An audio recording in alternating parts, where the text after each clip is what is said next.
Hi everyone, मैं प्रिया और अपने चैनल पर आप सभी का स्वागत करती हूँ। चलिए, तो आज हम आपके साथ बहुत ही अविस्मरणीय चीज़ आपके साथ साझा करेंगे। देखिए, क्या आप जानते हैं कि जो अपन शिव जी पर जो कच्चा दूध और जल चढ़ाते हैं तो उसकी पौराणिक कथा क्या है? अगर नहीं तो चलिए मैं आपके साथ बताती हूँ। देखिए, सबसे पहले जय श्री महाकाल, हर हर महादेव। हिंदू धर्म ग्रंथों के अनुसार भगवान भोलेनाथ की जो पूजा में खास तौर उपयोग में लाया जाने वाला शिवलिंग एक विशेष प्रकार का पत्थर होता है और इसे क्षरण से बचाने के लिए ही इस पर दूध, शहद और घी जैसे चिकनाई वाले ठंडे पदार्थ अर्पित किए जाते हैं। इसलिए शिवलिंग पर जल, दूध, घी, दही, शहद आदि सामग्री चढ़ाकर उन्हें घिसने से बचाया जा सकता है। देखिए, कहते हैं कि इस संबंध में वर्णित पौराणिक कथा के अनुसार जब समुद्र मंथन हुआ था तो उसमें से 14 बहुमूल्य रत्नों के साथ ही कालकूट नामक क्या निकला था, विष निकला था। कहते हैं उस टाइम पे कि इस विष में संपूर्ण संसार पर विष का खतरा मंडराने लगा। तो इस विपत्ति को देखते हुए सभी जो देवता थे, दैत्य थे, वो भगवान भोलेनाथ से इससे सभी जीवों को बचाने की प्रार्थना किए, क्योंकि केवल भगवान शिव के पास ही इस विष के ताप और असर को सहने की क्षमता थी। तब शिव जी ने संसार के कल्याण के लिए बिना देर किए संपूर्ण विष को अपने कंठ में उतार लिया। हलाहल विष का तीखापन और ताप बहुत ज़्यादा होने के कारण शिव जी का जो कंठ था वो नीला पड़ गया और उनका जो पूरा शरीर है वो ताप से जलने लगा। जब इसका घातक प्रभाव शिव जी और उनकी जटा में विराजमान देवी गंगा पर पड़ने लगा तो उन्हें शांत करने के लिए जल की शीतलता कम पड़ने लगी। उस समय सभी देवताओं ने उन्हें जल अभिषेक करने के साथ ही उन्हें दूध ग्रहण करने का आग्रह किया ताकि हलाहल जो विष का प्रभाव है वो कम हो सके।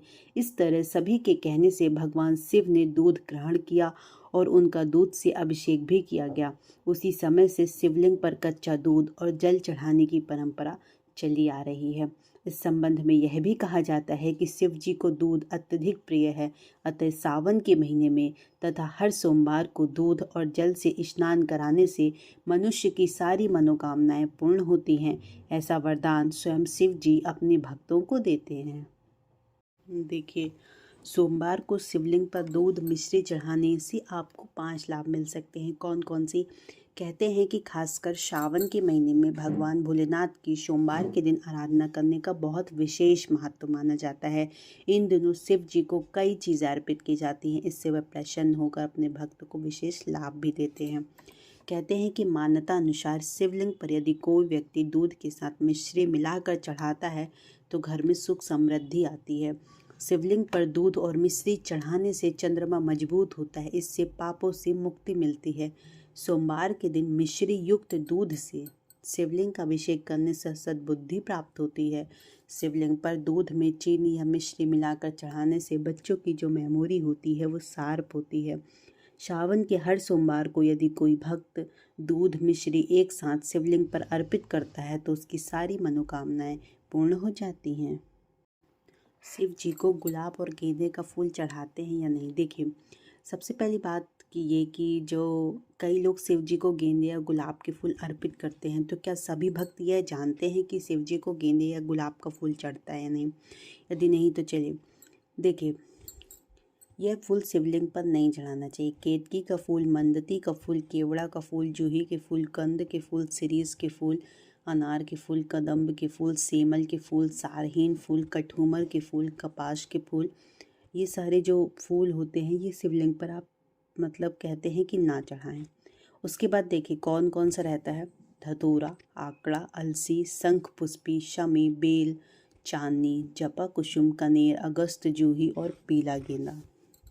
तो ये जो सारे फूल होते हैं वो आप चढ़ा सकते हैं। देखिए, जो गेंदे का फूल होता है, शिवलिंग को गेंदे का फूल अर्पित करना हो तो हल्के पीले रंग के फूल अर्पित करें, एकदम से लाल फूल नहीं। वैसे तो शिव जी को लाल फूल नहीं चढ़ता है, लेकिन आप लाल गुलाब को छोड़कर गुलाबी गुलाब का फूल अर्पित करें। मान्यता के अनुसार भगवान शिव को गुलाब का फूल अर्पित करने से व्यक्ति की सेहत अच्छी रहती है और जो जिंदगी रहती है वो खुशहाल ही जीता है। फिर देखिए, कहते हैं कि अगर जो भगवान शिव का वार होता है वो देखिए सोमवार होता है। आप भगवान शिव का खास दिन भी जानते हैं, शिवरात्रि।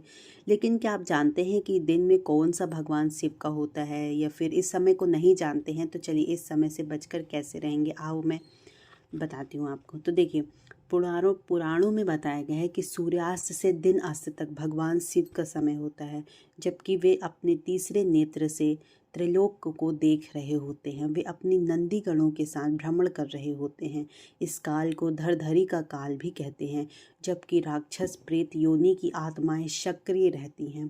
क्या नहीं मतलब करें इस समय में। तो देखिए, यदि अमंगल से बचना हो तो इस समय कोई अपराध नहीं करना चाहिए। इस समय जो इस काल में जो भूतों के स्वामी भगवान रुद्र का जो अपराधी होता है उसको बहुत ही कठोर दंड पाता है। इस वक्त भोजन, पानी, संभोग, यात्रा, बहस और हर तरह की वार्तालाप करने की मनाही होती है। यदि उपरोक्त कार्य किया गया हो तो उसको भारी नुकसान उठाना पड़ सकता है। इस समय जो पिशाचों जैसा आचरण करते हैं वे नरकगामी होते हैं। कहते हैं कि ऐसे में यह वक्त अपने इष्ट देव की भक्ति का वक्त है। इस काल में संध्या वदन या भगवान पूजा आदि करना चाहिए। इस काल में जो व्यक्ति मौन रहता है वह जीवन में सभी तरह के सुख को प्राप्त कर लेता है। कहते हैं कि कच्चा दूध पीने से हमारी सेहत को नुकसान पहुंच सकता है, बट कहते हैं कि कच्चे दूध के सेवन से बचना उचित कहा गया है। लेकिन यदि आप श्रावण के महीने में शिवलिंग पर कच्चा दूध चढ़ाते हैं या आप सोमवार को भी चढ़ाते हैं तो उसका विशेष महत्व हिंदू धर्म में बतलाया गया है। समुद्र मंथन के दौरान शिव जी ने विषपान किया था। इसी कारण श्रावण महीने में शिवलिंग का दूध से अभिषेक किया जाता है। यदि आप शिवलिंग पर प्रतिदिन कच्चा गाय का दूध अर्पित करते हैं तो शिव जी बहुत जल्दी प्रसन्न हो जाते हैं। धार्मिक ग्रंथों में गाय को माता माना गया, अर्थात गौ माता का जो दूध होता है वो पवित्र और पूजनीय होने के कारण इसे शिव जी पर चढ़ाने से अपने भक्तों की सभी मनोकामनाएं पूरी होती हैं। माना गया है कि दूध की प्रकृति शीतलता प्रदान करने वाली होती है और शिव जी को ऐसी वस्तुएं अति प्रिय हैं जो शीतलता प्रदान करती हों। इसके साथ ज्योतिष शास्त्र में दूध चंद्र ग्रह से संबंधित बताया गया, अतः चंद्रमा से संबंधित सभी दोषों से निवारण के लिए श्रावण मास में तथा हर सोमवार को शिव जी का कच्चा दूध उपरोक्त मंत्र के साथ अर्पित करना चाहिए। इससे जीवन के सभी छोटे छोटे संकटों का नाश हो जाता है।